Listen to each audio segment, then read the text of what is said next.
చిన తీవ తల్లి జాతీయత దిద్దితేర్తుము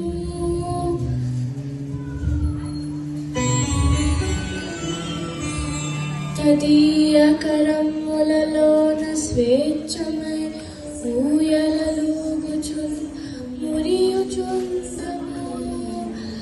ఆయువు తీరినంతనే హాయిగా కన్ను మూసిదము ఆయమ్మ చల్లని కాలి